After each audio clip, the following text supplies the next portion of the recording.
Okay, again, we're talking about conflicts of interest that can work against clients, and lots of good brokers overcome these conflicts and look out for their clients despite disincentive to perhaps sometimes not look after the client. The conflict of interest I want to talk about right now is what I call application conflicts of interest. As we expressed in the video on the subjectivity of pricing, the more and the higher quality the arguments made on behalf of the client, the better the result in terms of the final premium. And there are literally hundreds of arguments that can be made. Everything from better hiring practices, better training, lower turnover, better location, better customers, better product. All these arguments can be made on behalf of a client to drive pricing down.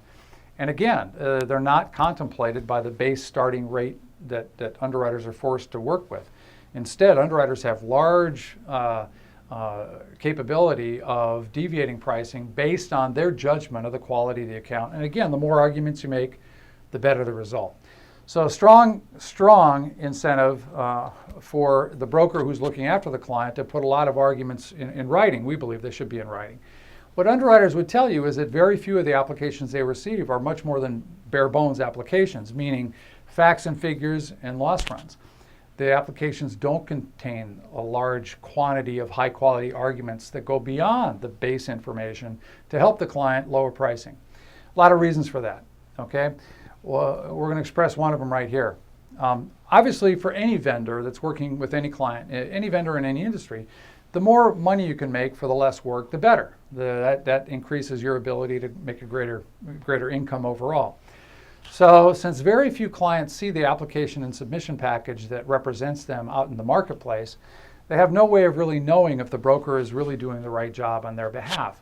And so there's a strong disincentive for the broker to really work hard. And as we expressed before, a lot of brokers will flood the market, they'll block up the marketplace with applications, but those applications will simply be meant to prevent competition, not to look out for the client to get the best quotes.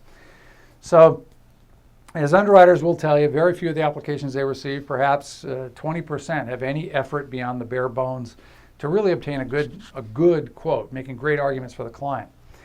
And this conflict, it kind of feeds upon itself.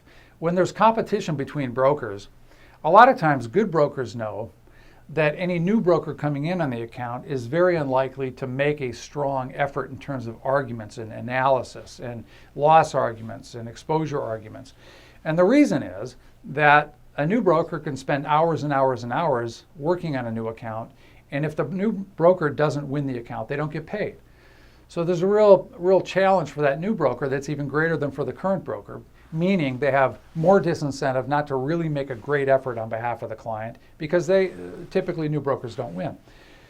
This kind of feeds on itself because now the current broker, even though there is competition, might take a chance and simply say, you know what, I don't need to make a great effort. I don't need to make all these loss arguments. I don't need to really work that hard to drive pricing down to the lowest point possible because I really don't think the competition is going to do that. I may know the competition. I may know they're not that kind of broker that really does the high quality effort.